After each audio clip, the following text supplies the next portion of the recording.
All right. Now that you guys have learned how to identify the independent and dependent variables, it's time to learn how to write a hypothesis. When writing a hypothesis, you need to include three things. The first thing is that your hypothesis needs to predict. This is a prediction of the outcome of your experiment. So you need to try and predict what's going to happen. Number two, it needs to be an if-then statement.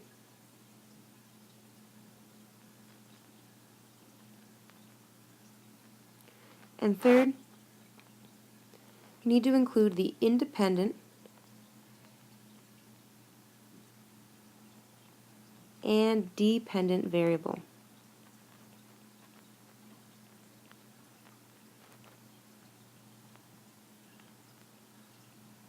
And this is the setup. You say if, then you insert the independent variable, then dependent variable. So if we do this, which is the independent variable, then this will happen, dependent variable. All right, let's try number 1 on the homework. If dropped from the same height, will a more massive object fall faster to the ground? First, let's identify the independent variable and the dependent variable. The independent variable is the thing that we're changing, the thing that we're testing. And so we're testing the mass of an object, or which one will fall faster to the ground, a more massive object or a less massive object. And so the independent variable is going to be mass of object.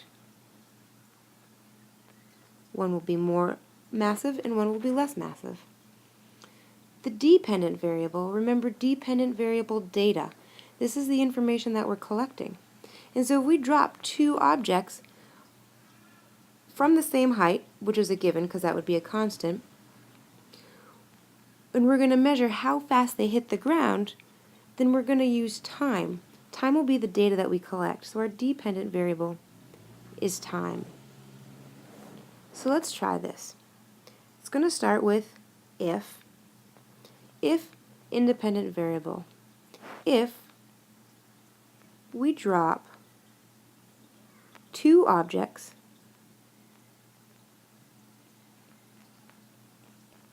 one more massive than the other, because we need to include the independent variable. If we drop two objects, one more massive than the other,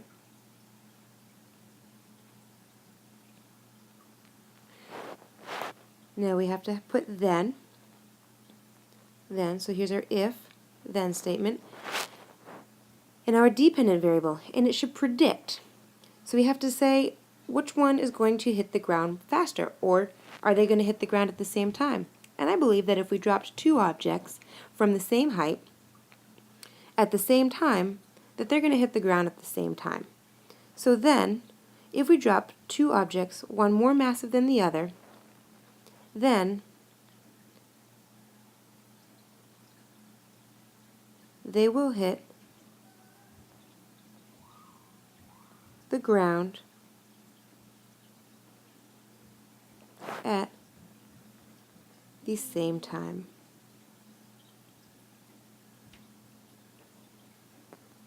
And so dependent variable is time, and it's included, and it predicts. Now your hypothesis doesn't have to predict the correct answer. That's not the goal. Let's move on to the next one. Does ice melt faster at higher temperatures? Let's write the independent variable and the dependent variable. What is the thing that we're changing?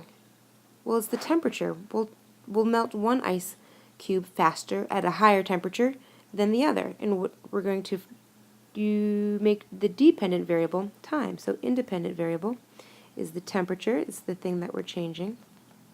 Dependent variable is time. Once again, we're going to see how long it takes for something to happen.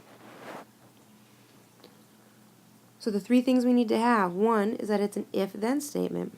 If, independent variable, if we melt 2 pieces of ice, that says 2 pieces of ice.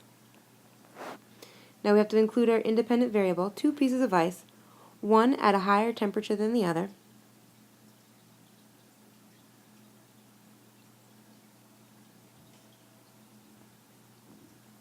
I'm going to write shorthand here, temperature, then the other, then, if, then, and now we have to predict, then the one at the higher temperature will melt faster. That's what I predict. Then the one at a higher temperature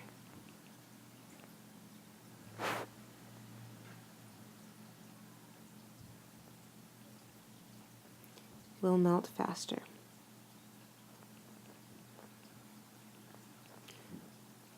And so time and faster, those are our dependent variable. That's our dependent variable. So we have an if-then statement. We've included the independent and the dependent variable, and it predicts. And that should do it. That should help you out for your homework. If you finish the rest, and you can ask questions in class tomorrow.